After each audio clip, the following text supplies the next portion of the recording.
Olá, Diário de Terapia, episódio 5. Hoje eu resolvi falar sobre gurus. Gurus. Você já teve algum guru? Eu já tive um monte de gurus.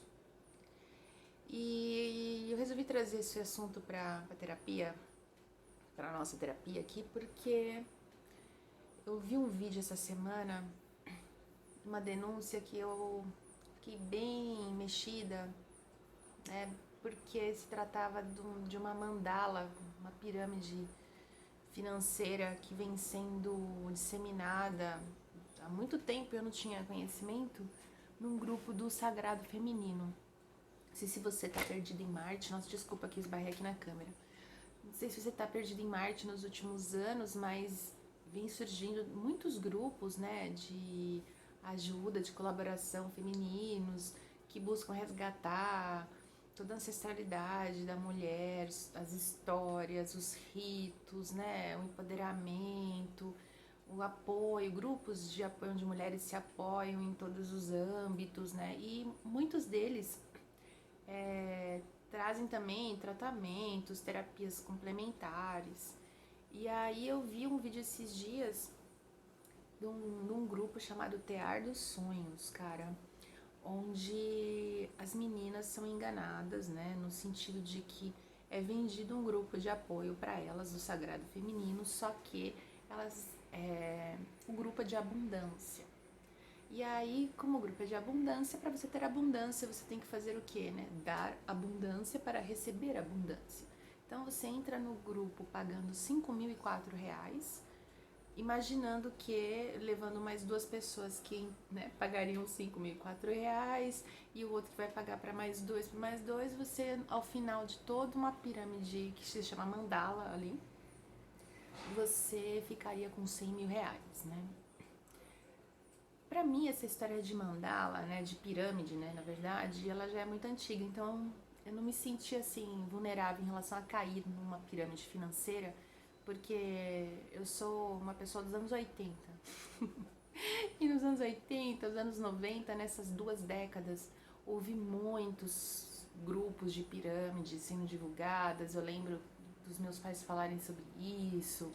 Lembro de diversas empresas, Herbalife, Zemways e etc., coisas de telefonia, que as pessoas vendiam muito essa ideia que matematicamente, né, economicamente as contas não batem, né, mas que convenciam as pessoas de tentar ganhar dinheiro com essa facilidade por meio de pirâmides, né, mas esses tipos de pirâmides, muitas pessoas não sabem, são crimes, né, é um crime de extorsão, né, porque você tira dinheiro da pessoa prometendo uma coisa, só que inevitavelmente dentro desses grupos alguns ganham, realmente vão ganhar esses valores, vão receber esses valores, e outros só vão ficar pagando e vivendo outras experiências ali, sonhando que estão fazendo alguma coisa boa para os outros, para o mundo, etc.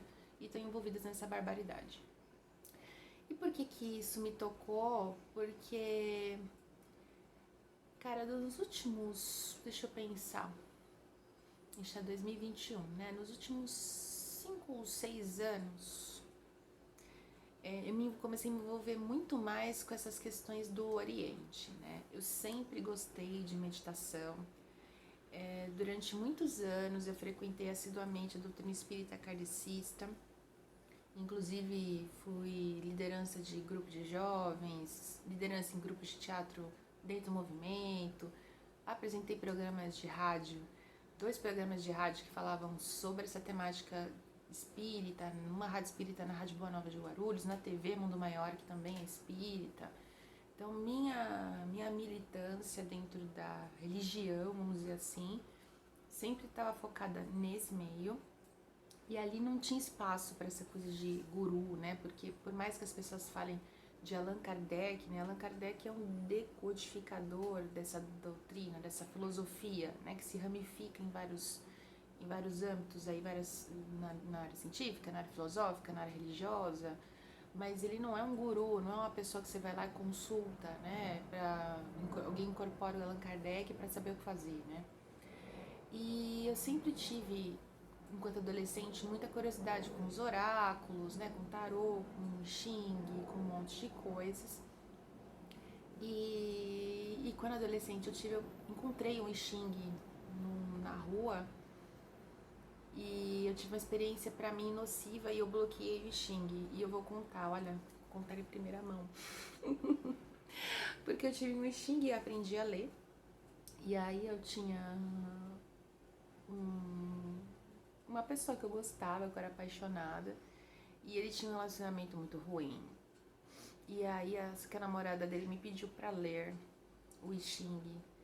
E eu li o I Ching pra ela.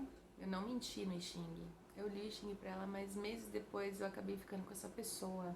Eu tinha 18 anos, eu tenho 40, né? 18 anos a gente faz essas bobeiras de ficar com alguém que é namorado do outro.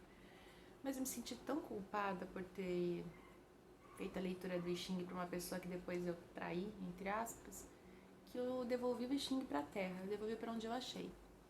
E nunca mais quis ler, nunca mais quis Xing. Me senti culpada mesmo, achando que eu não merecia mais nada, nem ninguém, porque eu tinha feito aquela calamidade pública. E fiquei muitos anos assim. Depois, quando eu saí do movimento espírita, que eu precisei respirar um pouco, né? E eu fui tentar perceber o que eu gostava mais. Eu percebi que eu gostava muito de frequentar templos de meditação, templos hindus, porque era uma coisa que eu já gostava muito antes. Desde os 16 anos, que quando eu encontrei um grupo de Hare Krishnas na Paulista e eles me deram um Gita, eu achei aquilo encantador. Eu gosto dos mantras, eu gosto das cores, eu gosto de tudo, dos rituais, eu acho lindo. Todo aquele sincretismo, a mitologia hindu, assim, eu sou fascinada. Que é uma coisa que não tinha no espiritismo, né? Que não é o foco ali, né? Essa pesquisa, essa vivência dessas outras experiências religiosas de outros lugares, né? Do Oriente. Então, eu comecei a me aprofundar e gostava muito. E tem alguns gurus, né? Porque a Índia tem gurus. E eles sempre falam que você precisa ter um guru, né? Vivo, né? Não um guru morto. E quando a gente vai pensar, sei lá, para quem é cristão, Jesus é tipo um guru, né? Mas um guru que não está vivo, né? Está vivo na eternidade, no infinito, mas não está em carne e osso para você bater na porta do guru e ele te orientar. E aí eu fiquei pensando uma época sobre isso, né? Uns 6 anos atrás. Assim, cara, será que então deveria ter um guru? E aí quando eu comecei a pensar muito, pedir, né? E aí universo, me manda um guru? Ele mandou uma amiga que me mostrou o livro do Paramahansa Yogananda, Autobiografia de um Yogi.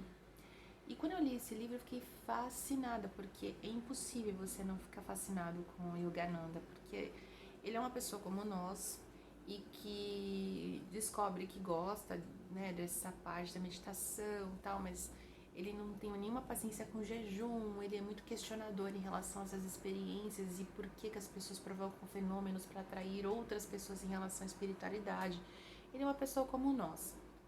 Então eu me senti muito atraída pela leitura dele e por meditar. E quando eu meditava, eu pensava no Yogananda. E me fazia muito bem. Mas às vezes eu ficava com medo, falei, gente, né? Porque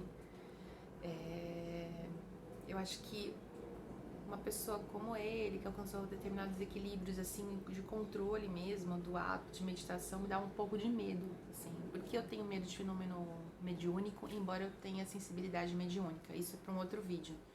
Eu sei que tem pessoas que não acreditam, mas eu sempre fui médium, sempre tive essa sensibilidade, trabalhei no centro espírita com incorporação, tratamento de cura, desobsessão. Posso falar sobre isso, que hoje as pessoas até gostam, né? Vendem livros canalizados e tudo é canalização, né? Mudou o nome e muita gente faz vídeos sobre isso e tal, se vangloriando. E eu tenho muito respeito em relação a isso, sabe? Porque para mim é como o mar. Você não pode subestimar o poder do oceano, né? Você pode brincar lá na água, você pode mergulhar, mas com total respeito ao poder que aquilo tem, a força que aquilo é. E espiritualidade e mediunidade para mim é a mesma coisa. Por mais que você seja um veículo ali, um facilitador, um mediador, você não é a força, você media a força. Então, você é um instrumento dela. Então, não tem como você se vangloriar disso, lucrar com aquilo, se sentir superior àquilo, pra mim, né? Então tem um puta respeito. E eu falei, poxa, será então que não basta, né, essa coisa do guru, né, do Yogananda, já que ele não tá vivo, né? Então precisar, sei lá, se eu quiser ir no encontro e conhecer mais, ouvir o que ele pensa, né? Precisa de um guru vivo. E aí, só que aí eu entrei numa bad vibes, uma fase muito difícil, profissionalmente, em relacionamentos, familiar. Acho que foi um dos piores anos, assim, pra mim. E nesse pior ano, eu tava passando, né, procurando vídeos e achei um vídeo da Bruna Lombardi falando sobre amor. Olha só, né, eu que escrevo sobre amor. Vi um vídeo da Bruna Lombardi, que tem um exemplo de casamento, e ela estava falando com o Sri Prembaba. Eu falei, cara, um guru indiano, né? E comecei a prestar atenção naquilo. E eu vi que, né, uma pessoa que era respeitada, né, tava apresentando aquele cara.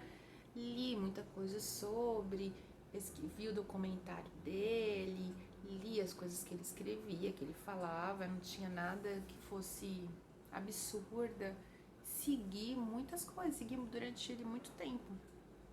Até que ele foi alvo de escândalos de abuso sexual. Então aquilo pra mim foi, né, foi bem impactante e que começou a me, né, pesar pra mim isso, né, porque por mais que eu gostasse de outras leituras, né, como o Osho, por exemplo, o Osho também não teve uma vida ilibada, né, mas ele nunca quis que ninguém tratasse ele como um guru, né, simplesmente como que guru fosse você mesmo, como se ele fosse um instrumento para que você acordasse para o seu próprio guru.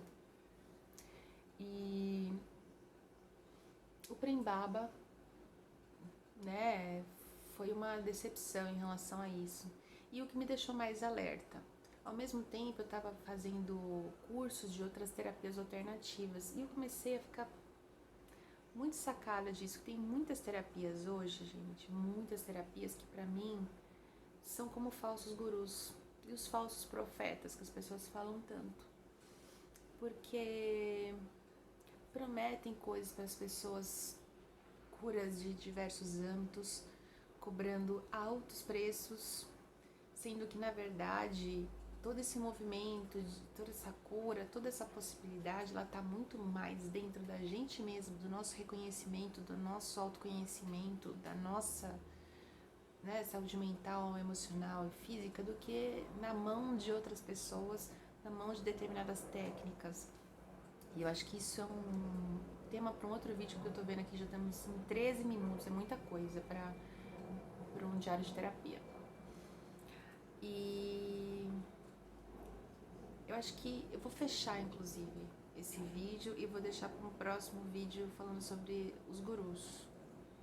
Pode ser? Então eu vou fechar essa parte 1 agora. Que no diário de terapia que eu trago hoje, eu trago isso assim, qual a necessidade da gente ter gurus ou deixar na mão dos outros essa decisão, né, de conduzir a nossa vida ou a gente conduzir a nossa vida.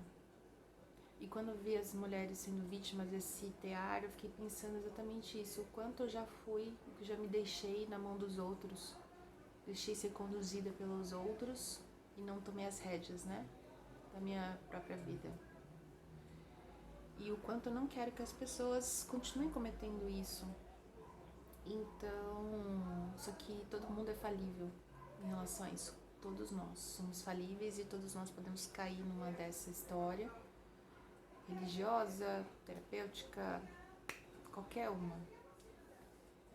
E é muito importante que a gente, pelo menos nesse momento, perceba isso, né? De que seu próprio guru é você mesmo. Não é o Anthony Robbins, o rei do coach.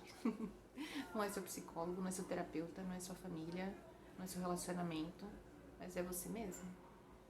É você mesma. Eu mesma, né? Ai, é isso. E o resto vai pro próximo vídeo. Beijo.